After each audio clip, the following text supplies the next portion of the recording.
Hello, this is Dr. Joe Connor, the Connor Bubble, and we are excited to have you watching us today. If you have a friend who's interested in Alzheimer's, I suggest you get them on the phone or have them tune in, because we have an author of a new book that's going to be talking about the Alzheimer's prevention. He's an old friend who's been on the program many, many times back. I was looking at the records back to about 2002. And so the author is Dr. Vince Fortunace. He's a clinical professor of neurological sciences at the University of Southern California, my alma mater. And so Vince is going to share with us a little bit about his new book. So you make sure you get a pencil and paper, and we're going to have some data for you to write down, so you want to be able to share with people you care about. In that context of people you care about, you hear me all the time talking about paid internships. Well, the summer is coming, and if you have a son or a daughter who's in school, who's 16 or older, they could be in graduate school, and they're looking for a paid internship. Basically, it's a job, and working in a biomedical arena, you need to get in contact with us, and we can help you get a paid internship anywhere in any of the 50 states. High school students, we can show you how you can net $3,000 a summer, tax-free. College students, we can show you how to get a job year-round. And so if you're interested, you can contact me at Pasadena City College. My office number is area code 626-585-7163. Area code 626-585-7163, or you can call this studio and they can get in contact with Dr. Connor, and we'll be glad to help you. And let's bring you into the studio with my very special guest, Mr. Vince, or Dr. Vince Fortunace. And welcome back, Vince. It's always a pleasure. Joe, pleasure being back. I'm excited about what you are bringing to the program, and you have such a diverse background. And hopefully the audience who's watched me as a regular can appreciate the diversity that you bring to what we're talking about. We did a thing on stem cells. I use it all the time in my classes, dealing with the stem cell wars, a follow-up on that. We did a thing on retirement, I believe, looking at some of the clips of that. And now we're talking about Alzheimer's. And so we want to get into it. Tell us, I have some notes here and questions I want to ask you, make sure I get it right. Mm-hmm. What is dementia, and how does it differ from Alzheimer's? Tell us a little bit about what's the difference between the two. Yeah, well, I think probably the best way to look at this is a historical perspective. Okay. There was a Dr. Alzheimer, from which the name comes from, who realized that there was a specific type of dementia. Okay. And dementia means out of one's mind. All right. That had clarity of thought, so that if you were to look at that individual, if you were to talk to that individual, he would appear just like you and I. Yet, he had serious, what we call cognitive impairment. And the thing that he noticed is that there were 3 different types of stages that these people with this disease that has taken his name, Alzheimer's disease, had. First, they would have cognitive impairments, especially memory. You know, tip of the tongue problems, can't find a word, can't find the keys, then you can't find your wallet, then all of a sudden, I've forgotten to pay the bills, I can't find my way to work. Right. And so it was a progression, yet these people, for all intents and purposes, appear to be very alert, very different than other dementias in which, like, for instance, when you're drunk, you could tell the person right away is stuporous, they're almost comatose, and they appear right away. You look at them, you know that there's something wrong. Right. And so there's a lot of different types of dementias, but one that right now is in epidemic proportions is this Alzheimer's disease. And it goes through 3 stages. First, this one that I had mentioned about memory impairment, cognitive changes, language, memory, attention and concentration. Then it goes through behavioral changes. Before, anyone who has had an aunt or an uncle will tell you that all of a sudden they start thinking that people have, stole their money, or they hid their clothes, or someone is taking their underwear. And then they start imagining things, thinking that people are in the room. And they get to the final stage in which they don't believe that you're really their child. You don't believe that this is really your wife, or the wife doesn't believe that that's the husband, that it's somebody who is faking it. Right. And this is terribly scary to the individual. You know, just imagine having a father who doesn't recognize you as their child anymore. And then it enters the last stage in which they start having what we call activities of daily living problems. Then they start not being able to take care of themselves as far as hygiene, bowel movements, Right. and to the point where they cannot even walk. So this is what Alzheimer's disease is. It's a horrible disease, and it's a progressive disease. Now, let me ask you a question now. Is this something that is, the incidence of this is going down, or is it going out? Because I want to find out, is Alzheimer's disease really, someone says it's an epidemic, and or are we just more sensitive to detecting it? Is there really, you have any data that you want to, maybe a figure or something we can show some quantitatively so people can see where we are today compared to where it was in the past? Yeah, I think that, you know, what we are really seeing now is an actual tidal wave of Alzheimer's disease. And there's a specific reason for it. It really is our lifestyle that is actually the cause of it. And give you an example, some statistics. Okay. Right. You want the engineers to have that? Yeah, sure. They could put that up. That'd be fine. Okay. And what you'll see is that when you compare the number of cases of dementia, that is not just Alzheimer's, of which that's 60 to 80% of all the cases, but in 1950, we were only about 500,000 cases of dementia overall, probably around 300,000 to 400,000 Alzheimer's disease. Okay. 50 years later, there is 5 million, a tenfold increase. Now, what's really alarming is that back in 1950, there were less than 25,000 cases of Alzheimer's of people who were 60 years of age and younger. Okay. There is now over 600,000 cases, over a 20-fold increase. And the question that you should always ask is that despite our standard of living doubling or tripling, how has Alzheimer's disease gone up from 10 to 20-fold? That's amazing. You would think just the opposite. We have better medications, we have better hospitals, we have great places of learning, we have places to work out, we have all the things that are necessary to be healthy. But I think the major problem that has happened in the United States, and I think that the major problem with our medical profession, is that we have increased lifespan, right, but we have not increased brain span by even a single day. So for instance, back in the turn of the 20th century, in the 1900s, the average person lived between 45 and 50 years of age. Okay. Right now, we're living 80 years of age. Right. And we expect really the amount of people who are living right now, the 80-year-olds are increasing 16 times the birth rate. 90-year-olds, 20 times the birth rate. So what we're seeing is a tremendous shift of older people, and that is part of where we're seeing the epidemic. But it's far more than just age. Okay. Far more than just age. Because, well, what about the 60-year-olds? Right. They've increased over 20-fold. And could we be doing something? Could the children be doing something? You know, our adolescents, are we learning something, a lifestyle, that is actually causing this? Let me ask, are you suggesting that Alzheimer's can be attributed to causes could be starting at adolescence? Is that what I heard you suggesting? Yes, exactly right. And I think that, you know, if you look at what are the risk factors, what type of lifestyle changes have caused this epidemic?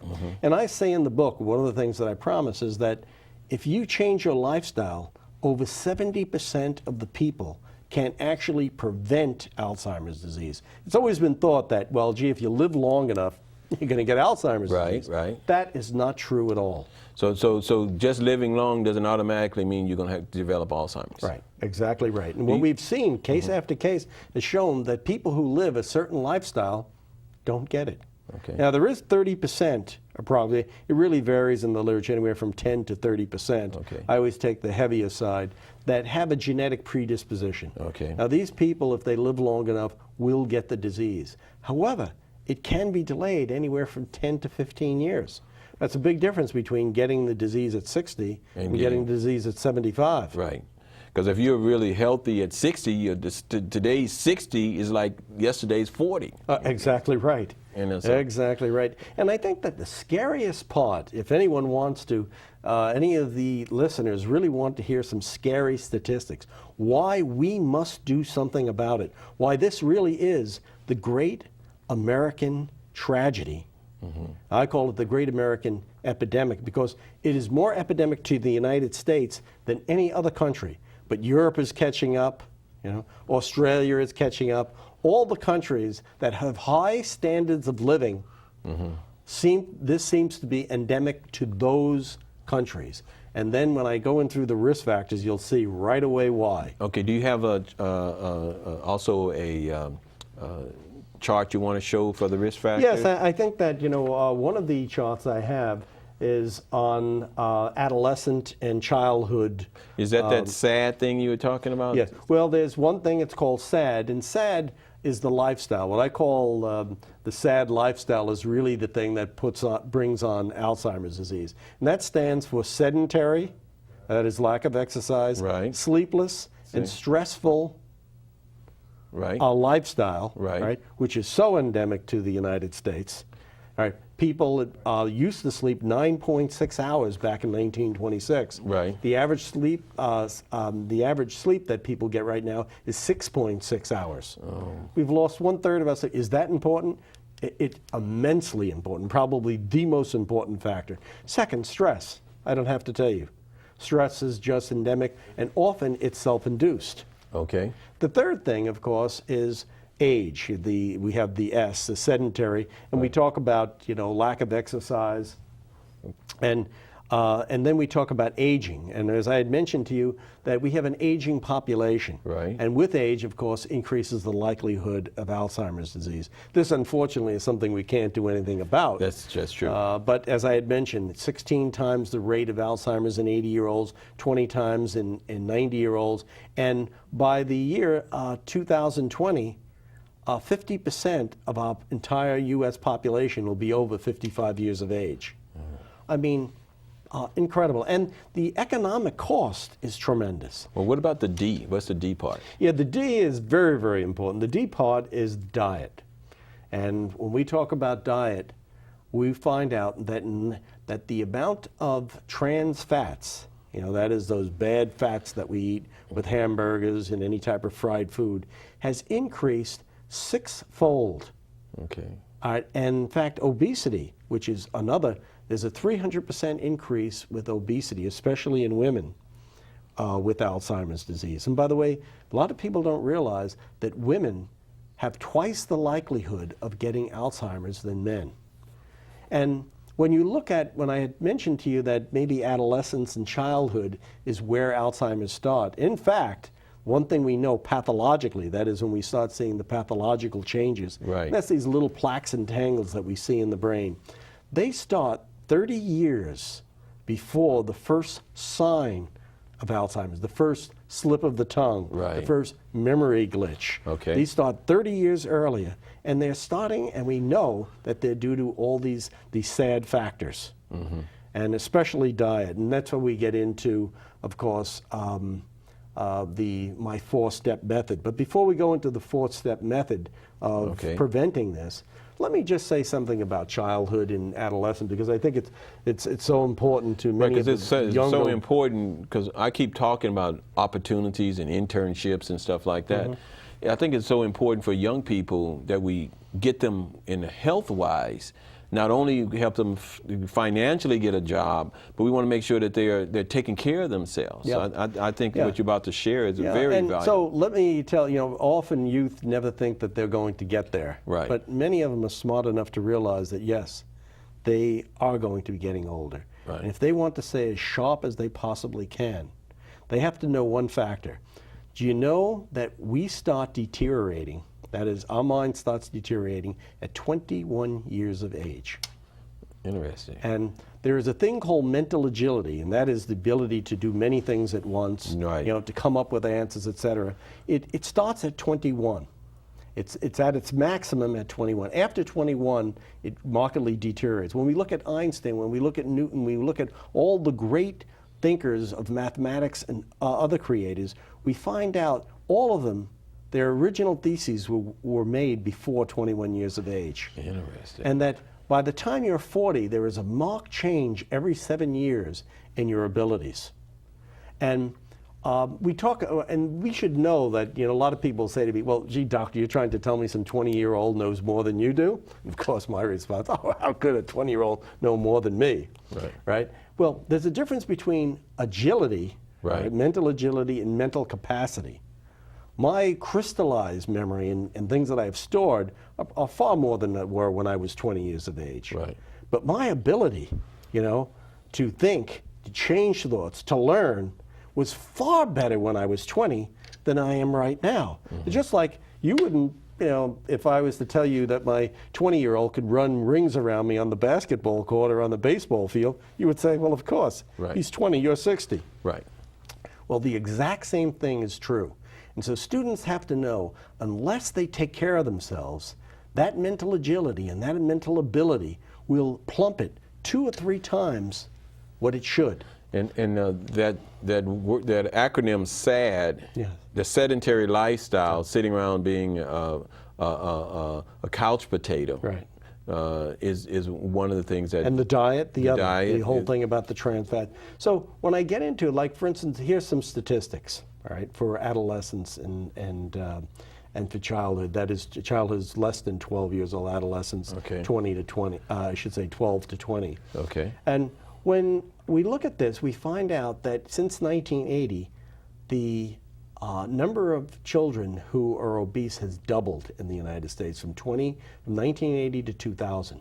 Okay. The number of adolescents that have become obese or overweight has tripled since 1980. In the United States in 1956, there were only 13% of the population was considered obese or overweight. Right now in the United States, 61% of the people who are over 50 years of age would be considered overweight or obese. And why is that important? It's because it is directly associated with Alzheimer's disease. Diabetes, insulin-resistant diabetes, hypertension, hyperlipidemia, that is increased fats, all of these are associated with obesity. And obesity increases the rate of Alzheimer's 3 to 4-fold. And if you throw in diabetes, hypertension, and all the rest, you have a 10-fold increase in the ability. So rather than at 60 years of age, 1% of the population having Alzheimer's, that is, of those 60-year-olds, you could be at 10%. Right. At 85 years of age right now, 50% of the people who reach 85 years of age have Alzheimer's disease. If you don't take care of yourself, that could be a 90% chance. Or it could be down to a 5 or 10% chance. It depends on you. And children have to understand one thing in adolescence, is that right now in the United States, as far as diet is concerned,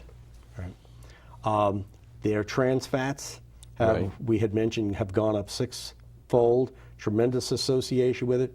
As far as weight is concerned, I had mentioned, which has to do with diet, it has tripled since 1980. Now it's probably quadrupled, the latest study in U.S. News and World Report.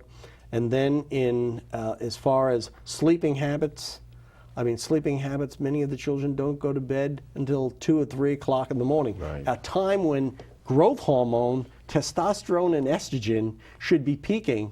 These kids are up and destroying that ability to gain good lean muscle mass. And also intelligence. A lot of the hormones have a great deal to do with protecting the brain and the rest of the body. So that's just the top of the iceberg. My goodness. So your book, which we have a copy of it, you want to show that to the audience. So, and also we have on the screen for the people to watch out. Now, the name itself. Now, what's the significance? We're talking about prevention and things. What's the significance of the title when you look at this title? What's the significance? Well, the reason why I put anti-Alzheimer's is because there is a way to prevent Alzheimer's disease. Okay. And it's a four-step method.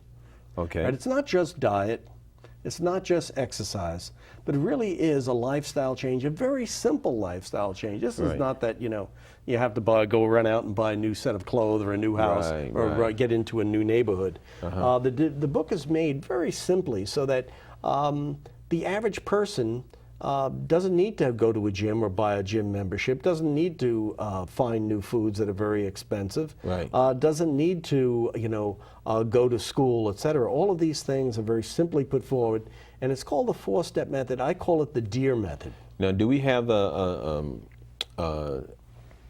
Yes, we transparency? have. Yes, we have a transparency. A flip chart that we can show the DEAR method. And DEAR like Dear Sweetheart, huh? Right, DEAR. Okay. D stands for diet. Okay. And which is, I always say, the body of the anti-Alzheimer's prescription. Okay. E stands for exercise, which Right. is the heart Right. of the four-step plan. Right. A is accentuating the brain's reserve, or what I call neurobics, and that is exercising the mind, Right.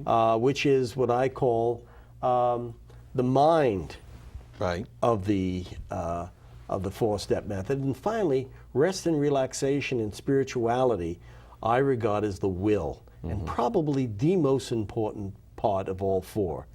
And let me quick segue right into that. Why do I say rest, relaxation, and spirituality is the most important part? Because in order to do your diet, your exercise, and do your neurobics, exercising your brain, what do you need? A will to do it. That's you right. have to, You need have the to will set to your do it. priorities. You need not only to set your priority, but you need the staying power. Okay. What you need is the ability to follow through. Okay. Right. And that's what often people have. May have the motivation, but what gives us the ability to follow through? A lot of people will say, well, gee, some people have willpower, other people have none. Well, the truth of the matter is that our ability to follow through really relies on two neurotransmitters. In fact, it's a little more complicated than that. Right. But those two neurotransmitters are called dopamine and serotonin. Okay. If dopamine and serotonin are low, you don't have any follow-through. I'll give you an example. All right. I remember about 10 years ago, I'd been up until 3 o'clock in the morning seeing a patient in the hospital. I come home, and about 8 o'clock in the morning, I wake up and I say, I went to the bed and I looked at myself in the mirror and I said, I didn't know the person I was looking at. I thought it was my father. Right. I said, and then I looked down, and worse than my face was my stomach protruding out. And I just said to myself, that's it. I was an Olympic athlete. I mean, I'm not going to look like this. This is the end. I was motivated. Not only that, but I had just seen a person who had a stroke and realized, hey, I was on the way myself with the way I was eating, etc. And I go downstairs, I took a broom, I swept off all the dust off my diet books. I put one down and I said, this is it. I'm starting with the oatmeal. I grabbed the bottle, I opened up the cabinet, and in the pantry there was a bunch of donuts right in front of the right in front of the oatmeal. So I grabbed those donuts and I shoved them into the garbage, and I grabbed the oatmeal and I started to make it. And all of a sudden, my beeper goes off. And in those days, it was transcribed. Right. Patient still waiting in the emergency room, doctor. We called you at 4 a.m. I had forgotten that they had called me at 4 a.m. Well, all of a sudden, my anxiety goes up. Of course, I hadn't slept, right?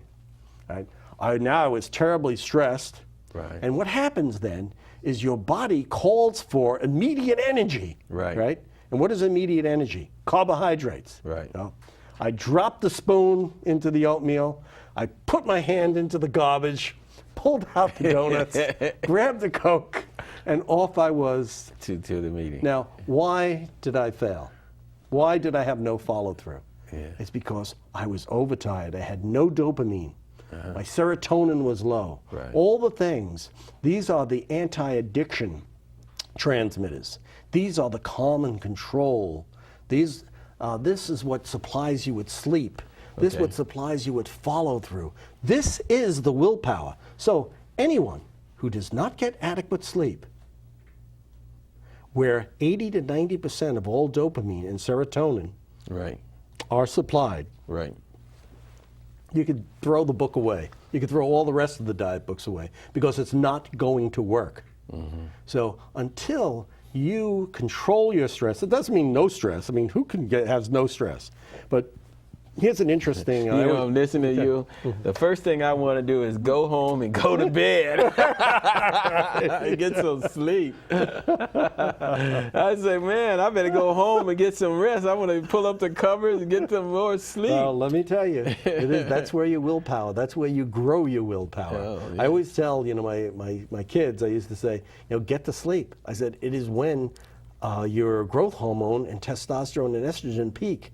I said, if you get a lot of sleep, you're going to grow to be as tall as you could possibly be. But if you don't, what's going to happen is it's not going to work. Early to bed, early to rise.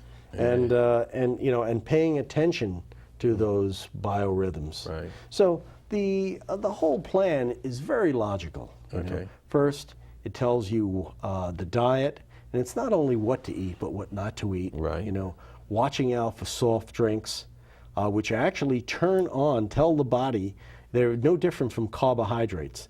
Remember, there's two different types of carbohydrates. Right. There's the topic carbohydrates, go right into the blood, peak your insulin, and when insulin goes high, something happens in the brain. There is an enzyme Right. that either deletes insulin or it deletes beta amyloid, which is the toxic gunk, like in your car engine, that eventually destroys your brain.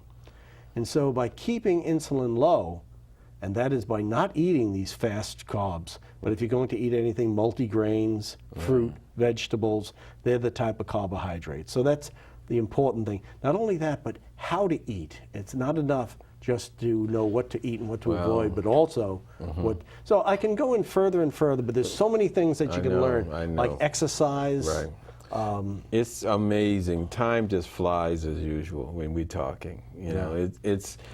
We have about a minute left. I mean, it's just fascinating. I could sit here and listen to you talk about that, but I am going to have some willpower, not stress myself out. Give us in the last few moments we have. Where can they get the book? When is the book available? The book will be coming out the end of July, beginning of August. It is by Gotham Press, and it's Penguin, the publishing company. It will be out in all the stores, and I will be hopefully on many, many shows. We're working on Oprah right now. Yeah. Well, I tell you, we will let the audience know where you're going to be on radio, television, and the print, and you'll be hearing it from here, in the Connor Bubble. Again, thank you, Dr. Vince Fortunates, my good buddy. Thank you so much. Again, this is Dr. Joe Connor, the Connor Bubble. We thank you for watching. The program is about Alzheimer's prevention. I hope you got some good hints on what to do. Get some rest, eat proper, and get out and do some exercise. Thank you for watching, and you have a fantastic day.